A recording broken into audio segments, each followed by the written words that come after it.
Tātad šoreiz jau 10. reizi ir cālis un ērgļi, kuro gadu piedalās. Ziniet, es apmulstu, man jāskaita atpakaļ. Man liekas, tagad jau būs 10. reizi ērgļi, jo pirmā meitene, kas Madonas rajonā ieguva cāļa, rajona cāļa nosaukumu, bija tieši ērgļa meitene, tā ir Auzāna Alite. Tad jau 10. gadu. Tā klausoties šodien, piemēram, kā liekas, kādiem tomēr jābūt arī mazliet dzelžainiem principiem, lai vestu to mazo cēlēnu uz koncertu, uz konkursu? Jūs domājat uz uz rajona koncertu? Jā, arī. Bērnā ir jāatrod kaut kas burvīgs. Protams, viņam ir jābūt dzirdei un arī balsī, bet es domāju, skatoties pēc tā, ko izvēl tālāk uz Republiku tos cājus, katrā bērnā izvēl tos cājus, kuros redz kaut kādu viņa īpatnību, tieši bērna īpatnību. Jo tikai nodziedāt dziesmu, vārdus iemācīties, to var ļoti daudz bērnu. Kā ir ar nošu materiālu? Vai šobrīd ir tā kaut kāda atšķirība no iepriekšējiem gadiem, kad beidzot ir parādījušās notis, ar kurām? Ir. Un tur jāpateicās ir izdevniecībai Ulma, kur šogad pat atkal 2 jaunas grāmatiņas ir bijušas. Tās varbūt šobrīd vēl nedzied, bet jau viņas ir tā, ka jau nākošajā gadā atkal būs. Tur ir Silvija Silava un otrs. Tā arī zinām. Jau zinām. Un arī jau vēl, kā saka, atrod vēl iepriekšējo gadu komponētajās dziesmās, atrod kādu, kas vēl nav skanējusi un kas labi bērniem arī patīk. Ja skatās uz to pasākumu kopumā, ja? Nu, viena lieta, ka, protams, ir šie solo numuri, bet ko gribētos tīri kā, nu, pārdzīvojumu, kā pasākumu tādu naglu, ko varētu šeit paredzēt? Nu, man ir jāpastāsta mazliet, kā tas notiek Ērgļos. Ērgļos, protams, bērni ir mazāk, līdz ar to pasākumu var izveidot tādu interesantāku pašiem bērniem. Jo šeit bērnu ir daudz, piemēram, šogad ir jau turpat 20 bērnu, un laika ziņā tas aizņem daudz, kamēr katrs nodzieda. Ērgļos tas ir katru reizi kā kāds notikums. Katru cālīti, nu, piemēram, šogad, katru cālīti iešūpina. Lieldienās tas tieši notiek, un tas ir ar lieldienu tēmu saistīts, un tā. Tur nav tikai tīri dziedāšana, tur bērniem pašiem ir interesanti piedalīties. Šeit viņi nodzied, un viņi domā tikai par to savu uzstāšanos. Jāmeklē kaut kādas jaunas, nu, es nezinu, Ērgļos tas mums ir, un ka mūsu bērni atbrauc uz šeit, viņi tā gaida kaut ko vairāk, ne tikai dziedāšanu, bet arī kā viņiem pašiem kāds vēl, kā svētkus. Jūs paredzat, kā no Ērgļiem meiteni varētu vinnēt šo konkursu? Grūti teikt, mēs neesam vēl visi noklausījušies. Gribētos. Jo šī...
taču viņa, diemžēl, ir atstājusi mūsu rajonu, un es viņu arī nemeklēju.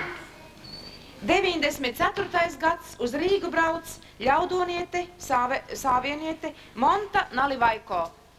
Un pirmo reizi mūsu rajonam ir arī republikas mēroga cālis.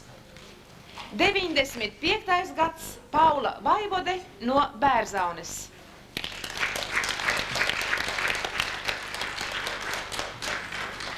Un 96. gadā uz Rīgu dodas Sausnējas meitenīte Līna Bērskalna.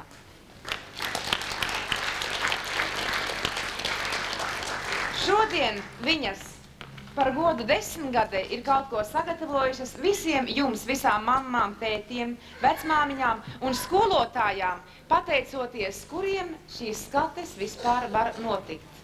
Thank you.